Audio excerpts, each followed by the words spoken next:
तो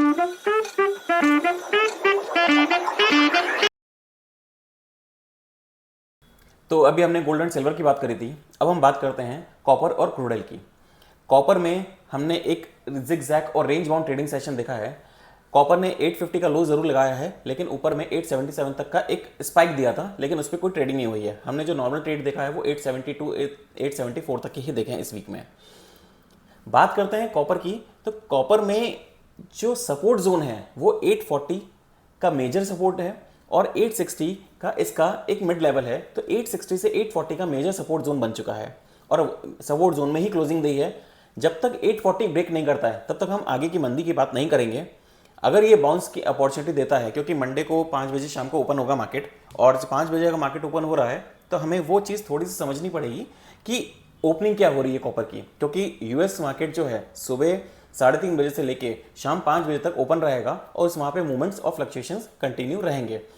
अगर कॉपर यहीं की यहीं खुलता है तो 852 से 850 के बीच में बाइंग करिए, स्टॉप लॉस 840 का लगा के रखिए। टारगेट हमें 865, 870 और थोड़ा सा और स्ट्रेच करते हैं तो 885 तक के हमको टारगेट देखने को मिलेंगे। लेकिन ओवरऑल ट्रेंड अभी भी मैं बोल रहा हूँ, पोजिशनल ट्रेंड इसका एकदम से तेजी का नहीं बना है। एक राइज लेगा, हो सकता है मैक्सिमम कॉपर अगर यहाँ से स्ट्रेंथ लेता है तो 900 तक भी जा सकता है, क्योंकि इसने 3 ब्लैक क्रोज बनाए हैं। 3 ब्लैक क्रोज बनाने के बाद में इसमें एक पुल बैक रैली हमको देखने को मिल रही है।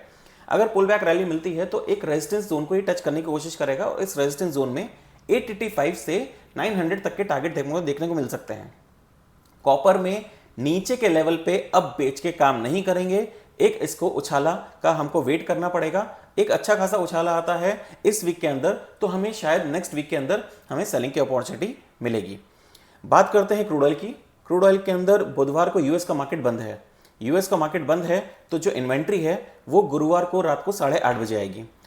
क्रूड ऑयल के अंदर जो अभी हम चार्ट देख रहे हैं उसके अंदर स्ट्रेंथ दिखी है, इस वीक ग्रीन कैंडल बनी हुई है, लेकिन जो उसके प्रीवियस के 3 कैंडल्स हैं वो आप देखेंगे तो रेजिस्टेंस अभी क्रॉस नहीं करा है इसने 6750 का। अगर ये 6620 के ऊपर ट्रेड करना चालू करता है तो समवेयर अराउंड 6700 6750 तक के टारगेट देखने को मिल सकते हैं। लेकिन ध्यान रखिएगा, क्रूड ऑयल के अंदर 6750 से लेके 7000 के बीच में ये आपको बहुत परेशान करेगा, वन साइडेड ट्रेड आपको करने नहीं देगा। इस हफ्ते के लिए आप कोशिश कर सकते हैं कि 6750 के आसपास अगर आप मिलता है तो बाय करिए। टारगेट आपको 6750 के आसपास मिल सकते हैं। 6550 के अराउंड अगर आप बाय करते हैं तो 6750 तक के टारगेट मिलेंगे।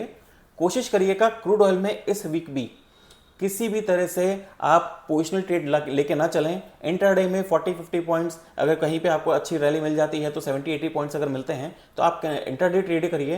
पोजिशनल ट्रेड एनालिस्ट के लिए भी हमारे लिए तरफ से रहेगी, जो हमारे एनालिस्ट हैं उनको भी हमारी तरफ से सलाह रहेगी कि इंटरडे ही ट्रेड करिए, और जो हमारे ट्रेडर्स हैं उनके लिए भी सलाह रहेगी कि नेक्स्ट वीक के लिए या फिर जो हमारा अपकमिंग वीक है उसमें क्रूड ऑयल के अंदर सिर्फ रेंज बाउंड ट्रेडिंग करेंगे।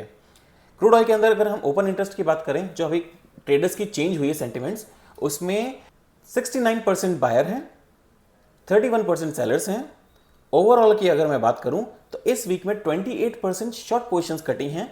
वहीं अगर बात करें तो 47% नई पोजीशंस बनी हैं। ओवरऑल अगर देखें तो 14% ओपन इंटरेस्ट कम हुआ है, मतलब लोगों ने अपनी पोजीशंस काटी हैं। तो कुल मिला के स्ट्रेंथ अभी बनी हुई है जैसा अभी डेटा है और जो हम लोग अभी चार्ट्स में भी प्रेडिक्ट कर रहे हैं। तो एक रेंज बाउंड ट्रेडिंग में अपसाइड की तरफ ही ट्रेड करेंगे, ऑन डिप बाय की अपॉर्चुनिटी इसमें क्रिएट कर सकते हैं। Thank you.